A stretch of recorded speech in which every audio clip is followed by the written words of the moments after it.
ఒకే ఒక్క మూవీతో talk of the టౌన్గా మారాడు సిద్ధు జొన్నలగడ్డ. ఆయన నటించిన 'డీజే టిల్లు' సినిమా ఎంత సెన్సేషనల్ హిట్ అయిందో అందరికీ తెలిసిందే. ఆ మూవీకి ముందు 'కృష్ణ అండ్ హిస్ లీల', 'కల్కి', 'మా వింత గాథ వినుమ' లాంటి కొన్ని సినిమాలు చేసినప్పటికీ 'డీజే టిల్లు'తో ఓవర్ నైట్ స్టార్ అయిపోయాడు. టిల్లుగా ఆయన పండించిన కామెడీ, ఎక్స్ప్రెషన్స్, డైలాగ్స్కి అందరూ ఫిదా అయిపోయారు.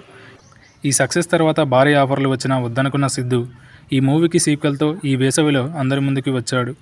'టిల్లు స్క్వేర్'తో ఈ సమ్మర్లో ఆయన చేసిన హడావిడి అంతా ఇంతా కాదు. సుమారు 100 కోట్లకు పైగా వసూళ్లతో బాక్సాఫీస్ను షేక్ చేసింది ఆ సినిమా. ఇప్పుడు దీనికి కొనసాగింపుగా థర్డ్ పార్ట్కు ఏర్పాట్లు జరుగుతున్నాయి. 'టిల్లు స్క్వేర్'కు కంటిన్యూగా మూడో పార్ట్ ఉంటుందని మూవీ ఎండింగ్లోనే చెప్పేశారు మేకర్స్. దీంతో టిల్లు క్యూబ్పై అందరిలోనూ అమితాసక్తి నెలకొంది. ముఖ్యంగా టిల్లు సిరీస్లో హీరోయిన్లకు మంచి ఇంపార్టెన్స్ ఉంటుంది. అందుకే థర్డ్ పార్ట్లో ఎవరిని హీరోయిన్ రోల్కు తీసుకుంటారోనని ఆడియన్స్ ఆసక్తిగా ఎదురుచూస్తున్నారు. దీనికి సంబంధించి ఓ క్రేజీ రూమర్